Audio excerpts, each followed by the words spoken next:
Hello and a warm welcome to Federal's special program, Capital Beat.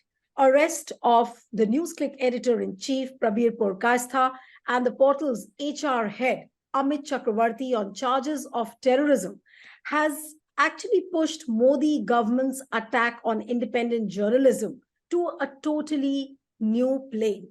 Now, raiding an entire media organization, confiscating and snatching away the devices, the electronic devices from the journalists without the due process is certainly a bad omen for the free press.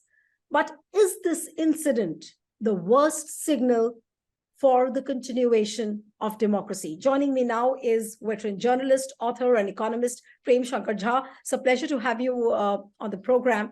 And my first question to you is that why I raise this question, there are fears in my mind as to what's really going to be the future of journalism in India if this is going to be the state of affairs, and especially for people like us, for people like so many of us who are working as independent journalists, who are running news portals with a balanced view, questioning the government where they should be.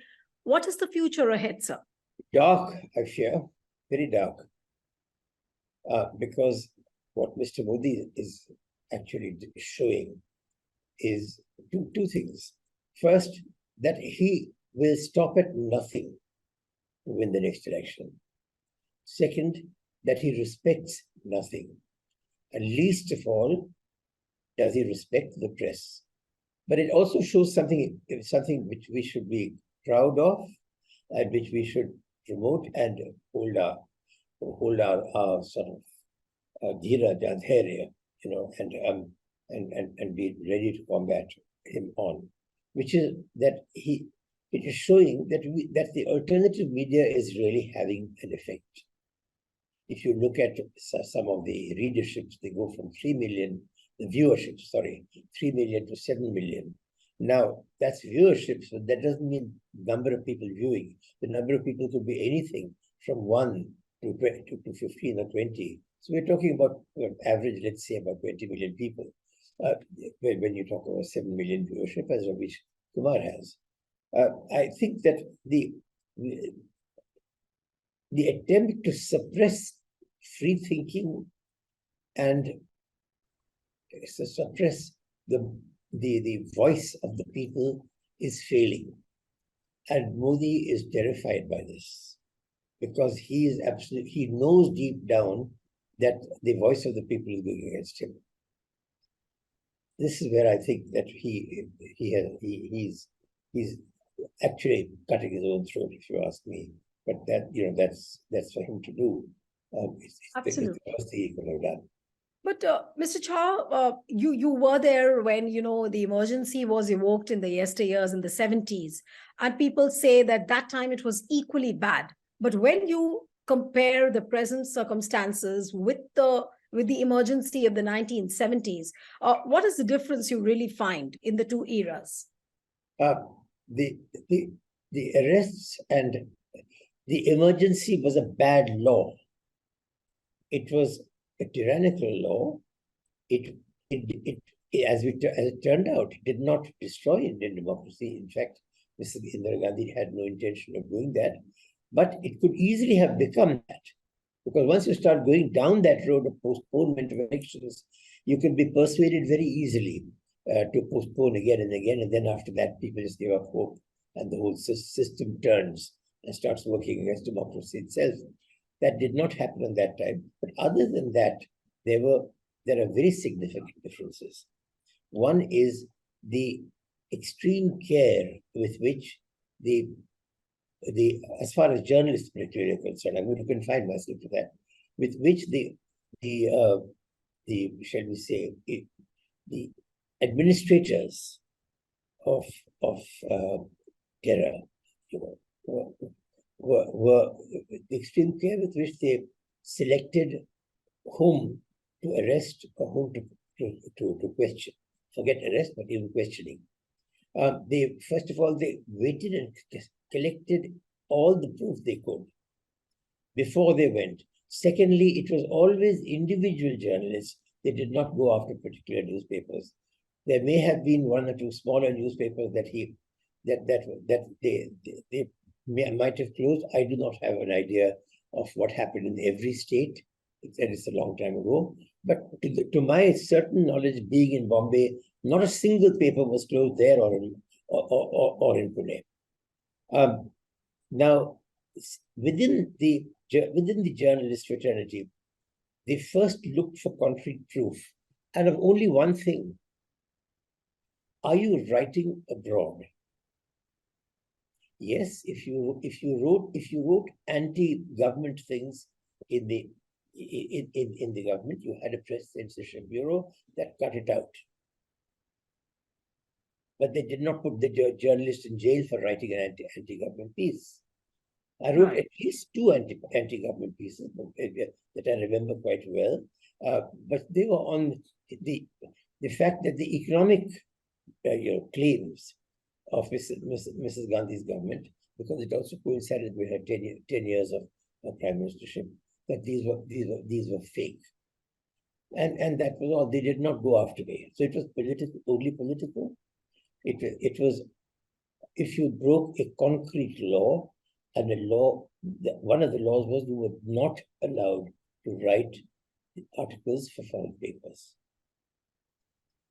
And several of the people, including a close friend of mine on the Times of India, K.R. Sundararajan, who was wrote as many as 300 articles in foreign papers, including the New Statesman and newspaper in the US. He was finally caught because one of the papers wrote to ask him whether the money for the article should be sent to his son who was studying in the university in the US. And in spite of that, they were very careful. They did extensive discussions with him. They came to his house. They interrogated him in his house. I used to call him every evening after the interrogation to ask him how he was. And he said they were perfectly pleasant.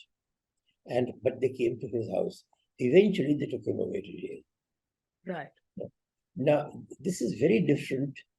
Every attempt was made to not attack the person of the journalist while enforcing a law which we disagreed with, but which Mrs. Gandhi felt was necessary to enforce, at least temporarily.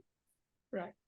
But Mr. Jha, talking particularly about the NewsClick case, now they have slapped charges under UAPA, and then they've said that they are receiving the Chinese fund to propagate a lot of negative stories against India. Now, how do you find these charges? Do they look substantiated, or they look like something in the thin air, and whereas the ultimate motive is to send out a strong message to the independent journalists, to the news portals who are doing their jobs in the manner in which they should be doing? What is the message of the government, really?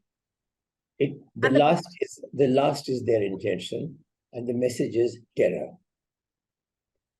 Nothing more, terror. This is exactly the way that German fascism started, and very quickly brought German newspapers under their control.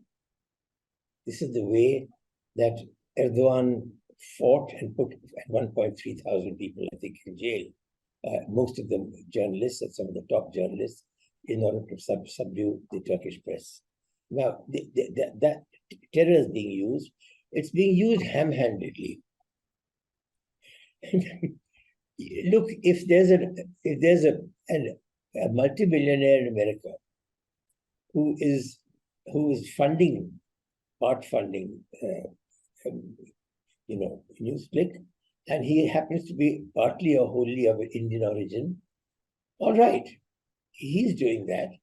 You can certainly go after him. You can cut off the funds. Right. Why do you pick up the journalists? Where have you proved? How does accepting money from someone who, by the way, if he had been accepting money from the Chinese, you think that the US wouldn't have gone after him already? So if he is fine in the US, which is actually much harder on this connection with clandestine connection with China than we are today. As you know, we are trading happily with the Chinese. PM Modi wants to have innumerable meetings with Xi Jinping, etc., etc. But then, if you want to be harsh on somebody, you prove that the Chinese money came to NewsClick directly. You cannot even prove that it's coming to this Edward Roy, whatever his name is. Right. And the American government has not been able to prove it. And American government is even tougher on this. Right. And They've had bad experiences. And surprisingly, they are also quoting the New York Times report of last month, which spoke about this philanthropist Neville Roy Singham. That he was a man who was funneling all the money into NewsClick. And that's the report exactly which every cabinet minister in the Modi government is also quoting. That look, that international newspaper reported like this. So that international newspaper reported like that, quite right. But was he reporting a crime according to the US government? No. Right. It is you who are making it a crime. Now, what crime is it? Acceptance of, is it, you could say FCRA, foreign donations, whatever it's called, Foreign Commission Regulation Act, yeah.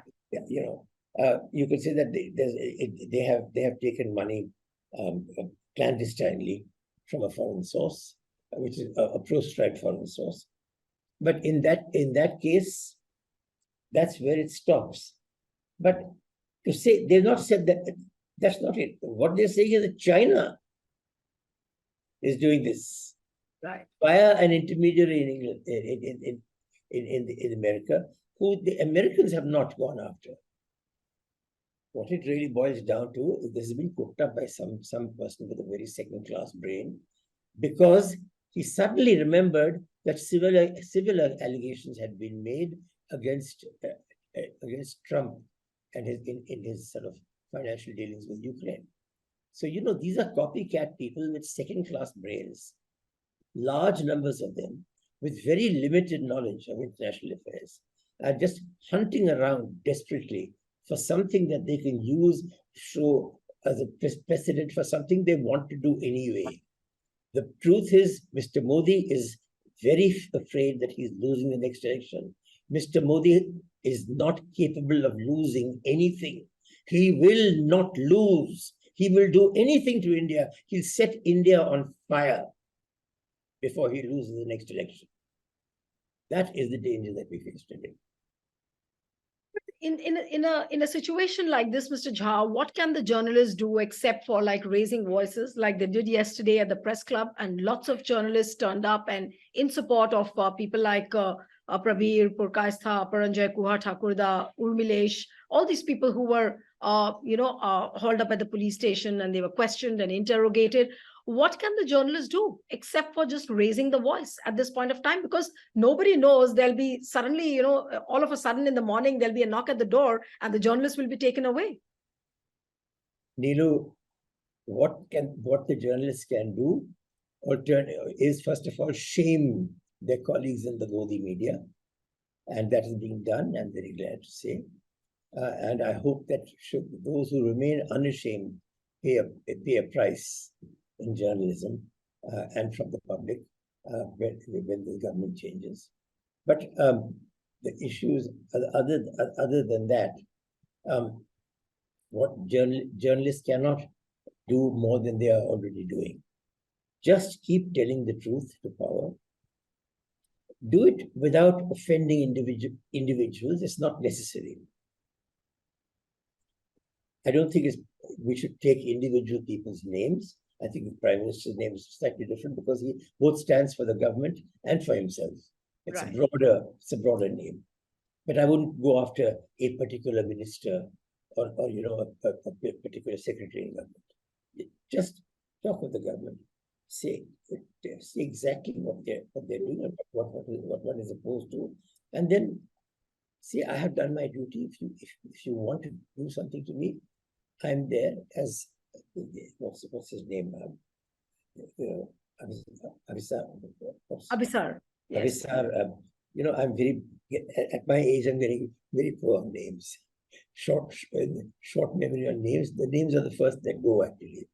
And Abhisar was wonderful in his program yesterday. I think Yes. that's the kind of fight back that we all must make. Right. But Mr. Jha, another disturbing trend is the depolarization in media, which of course was not there during the emergency era. And now since today's media is so polarized and we bracket it as a Godi media, then we have another alternate media which keeps questioning the government. Now, yesterday also at the press club, while these journalists were raising voices against the police, against the Modi government as to what is happening in the journalists, there were 3-4 journalists who were sent from the government side to raise a placard that these traitors should be sent away to China, and those kind of placards were raised at that point of time as well. So in this highly polarized environment, do you think that this threat will be treated as a collective threat on media? Because obviously there will be deep divisions with it. Well, I mean, just because you wield a camera doesn't make you a part of the media. Right. There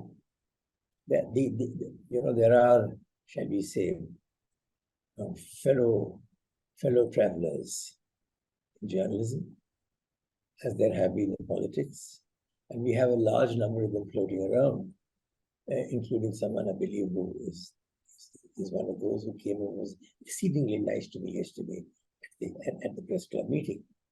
The thing is that we are actually dignifying them by calling them journalists. Let's just call them fellow travelers. Let's be blunt about it. Let's not even talk about the Godi media. They're not even media. They're propagandists. They're fellow traveler propagandists. That's what I have not seen since NDTV was taken over by Adani. I have not even opened Tata Play. Right. Except to watch the cricket matches and to watch the US Opens. Right. But Mr. Jha, do you think... That I think is the important thing. Boycott. Right. And they will see it in their ratings. Also, the ratings will not suffer to the extent that the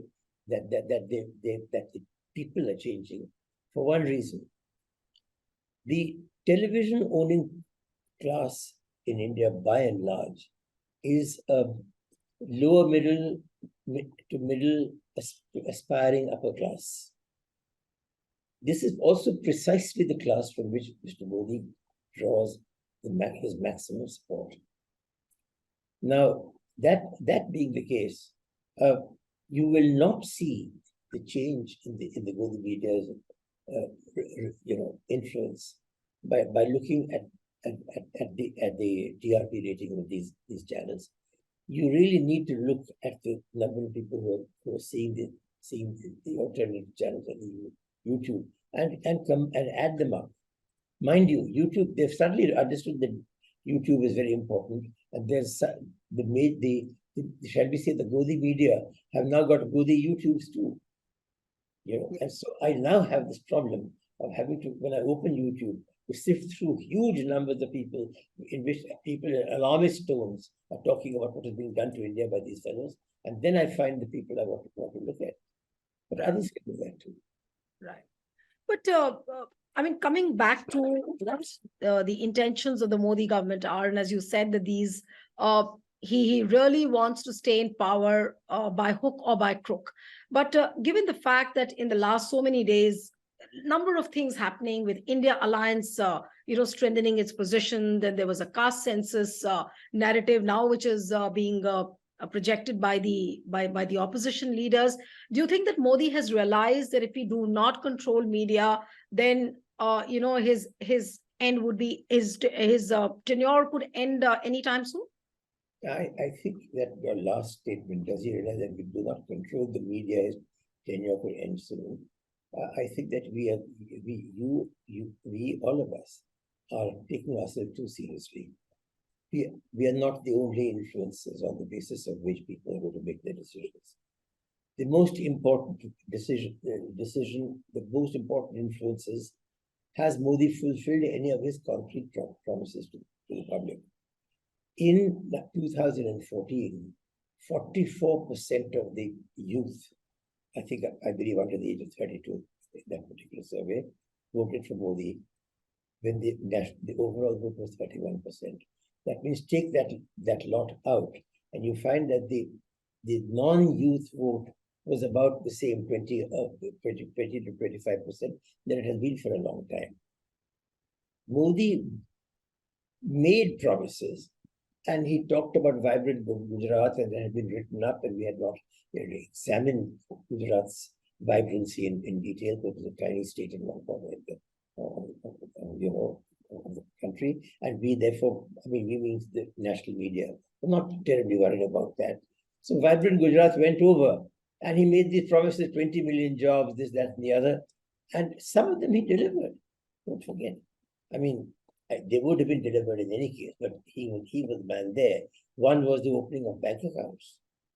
The second was the generalization from particular cash transfers to all benefits being that you're entitled to. Pension, health, accident, whatever else it may be, a provident fund and so on, going into your bank account automatically. That made I think that particularly in the first 5 years, it gave a certain amount of confidence. But that's evaporated now, because and underlying that, okay, you've given greater entitlements to people, but entitlements to what? If there are not jobs, what do the children do?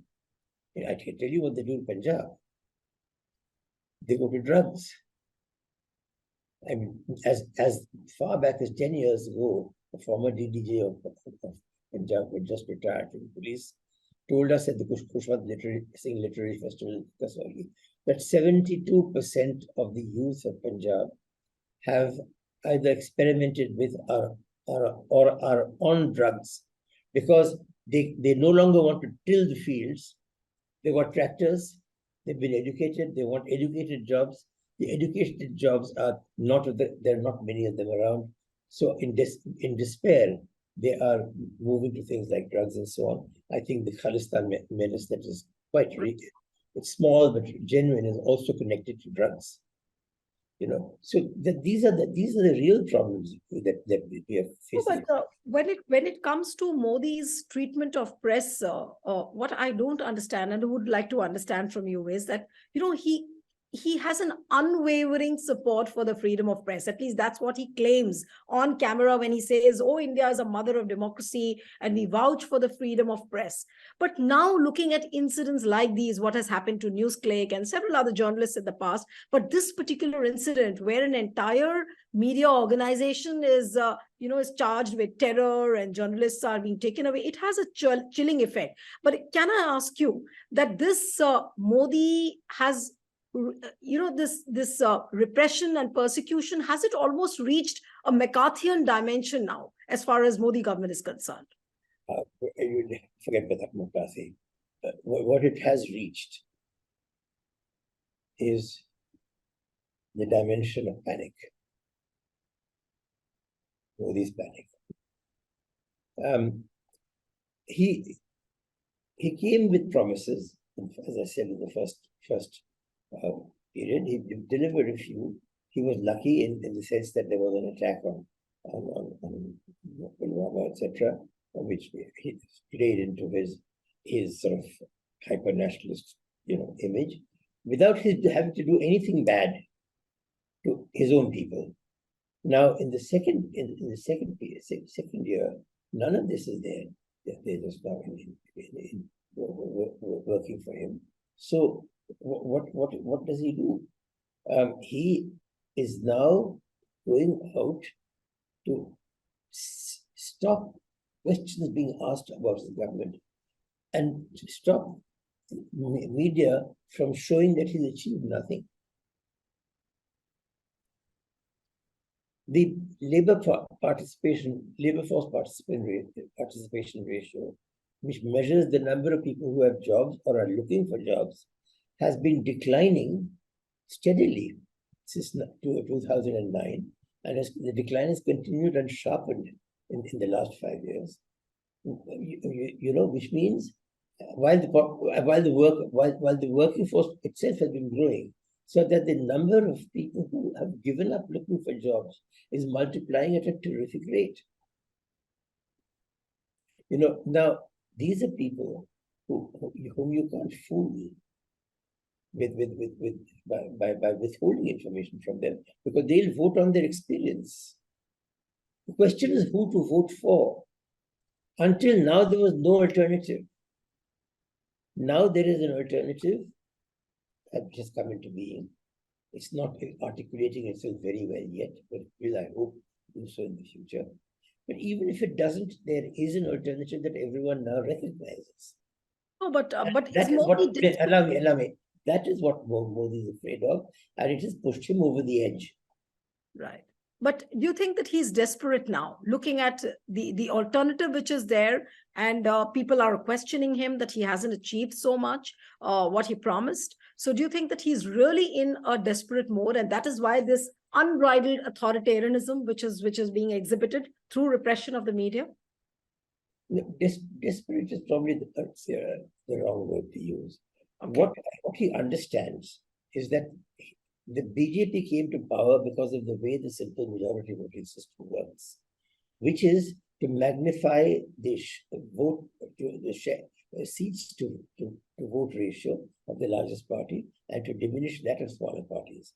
Now, as between 2014 and 2019, in both elections, they were the largest single party. So this went in their favor. 31% of the vote got them 52% of the seats. And in the second thing, 37% got them almost 62% of the seats.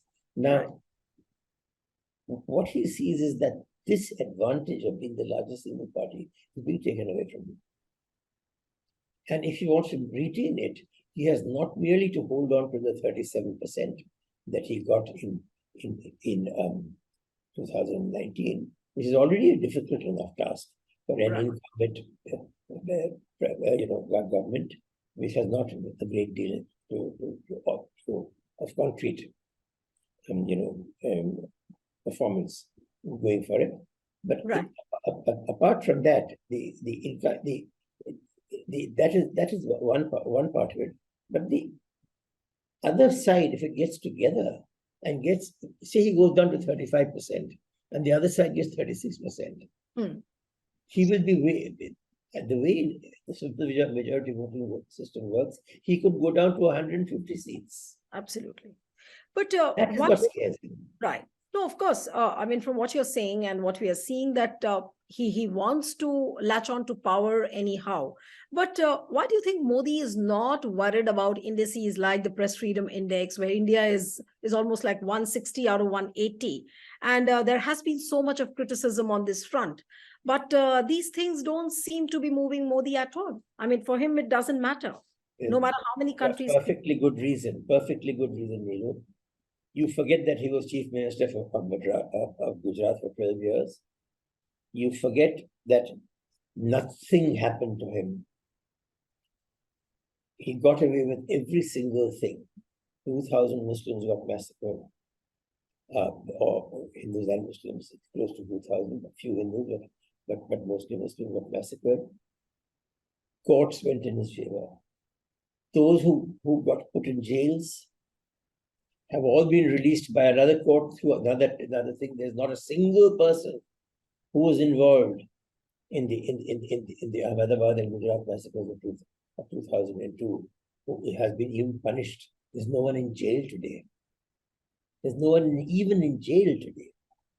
Now, here's a man who got away with everything, who has tasted absolute power in Gujarat.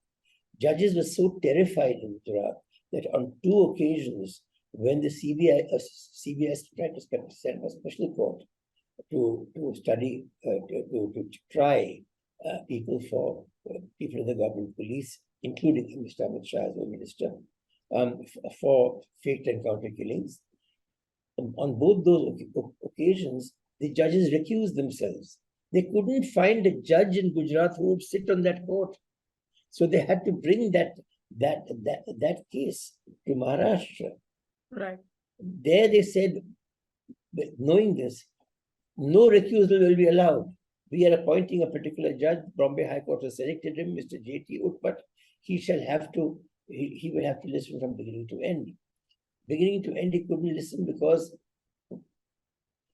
date after date, Mr. Amit Shah never turned up. So eventually, after 15 months, when he finally gave what do you call it, a ultimatum to Amit Shah, I don't know what happened in the next 10 days, but Mr. Utpat suddenly said, I want to recuse, in spite of his earlier promise and the commitment. And he says, why? When people asked him, he said, my daughter's going to study in Pune and I must go and be with her. I mean, is that a good reason for recusing yourself from the most important trial in the country? And tragically, his successor, Mr. Ghanshyam Loya, just happened to have a heart attack. Right. No, but coming back, of course, that is the exercise of absolute power, one way or the other. No, but sir, each relying time on that. Right. But Mr. Jha, each time an assault on media happens, and especially incidents like these, they have a dispiriting effect. The entire community is feels a little bogged down. But do you think that the worst is yet to come? Or this is one of the worst incidents we have seen so far, where so many journalists, where the entire media organization is raided, the editor-in-chief is put behind bars on terror charges. I mean, do you think that in the last 9 years, what we have seen, this is one of the worst episodes of media persecution so far? Nothing so far. What do you mean worst episodes? They were taken for one day. Four out of 36 have been actually arrested. They will be bailed out quite soon. The others were sent home after 5 to 6 hours of questioning. It's harassment. Okay? And the bigger harassment is not just taking them to the police station at 6:30 in the morning. It is the fact that all their work implements are now going to be frozen for 20 days. 20 days that's the really important thing. And it will go on longer, as one person said to Pakistan, but it can take longer. So they're stuck with that. This is the purpose to, in a sense, cut off your hand, your fingers, so you can't type anymore. Right. Let us not underestimate the intelligence of those who are planning terror in India any more than in retrospect we found that we should have underestimated the intelligence of those who planned terror and the Holocaust in Germany. They were extremely intelligent, and they found extraordinarily intelligent ways of mass killing people, like passing them through a sausage machine. So I think that we are moving in that direction. Everyone learns from them what they do, and if Mr. Modi is allowed to carry on, by the electorate, of course, in the next election, we will see more of these things, because he does not want to go out of power for whatever reason. Partly it's his ego, and partly, which is an enormously powerful driving force. Let's have no illusions about that. Look from where he has come and where he has got to. I mean, I admire that kind of commitment and power of persuasion and ruthlessness in doing things. And if they were done for right things, the man would be great. He would be a Gandhi. Gandhiji was ruthless. People don't know how he ran his ashrams. He was absolutely ruthless. But Modi has channelized all his energy in the wrong directions, mostly when it comes. I'll give you one small example. If you were in Gandhiji's ashram, you had to clean your own toilet. You were not prepared to do that, you went out. That is ruthlessness. It didn't matter who they were. I think Gandhiji and his sons, he was ruthless with his sons. He practically destroyed his eldest son because the eldest son wanted a small little help from him to get a job. And Gandhiji said, if I do that, I will be finished. That son did all kinds of things. He couldn't take the rejection from his father. He couldn't take the helplessness of his mother. He eventually converted to Islam. He did all kinds of strange things, and he died an early death. That is ruthlessness. If you want to do something, if you believe in something, first be ruthless with yourself. then be ruthless with your followers to do the right thing. When you turn on your adversaries, then by definition you have something to hide. And by definition, you are afraid, you are in fear. And that is the root of what Mr. Modi is doing. And there's going to be much worse before we come to the elections. Please believe me. Strong remarks, but yes, quite dispiriting as well as to what could happen to the media world, and especially when you talk about this incident, what has happened to NewsClick. Thank you so much, Mr. Jha. It was wonderful having you on the program. And one appeal to the viewers who are watching this interview: subscribe to our channel, send us your feedback, and stay tuned to the Federal. Thank you.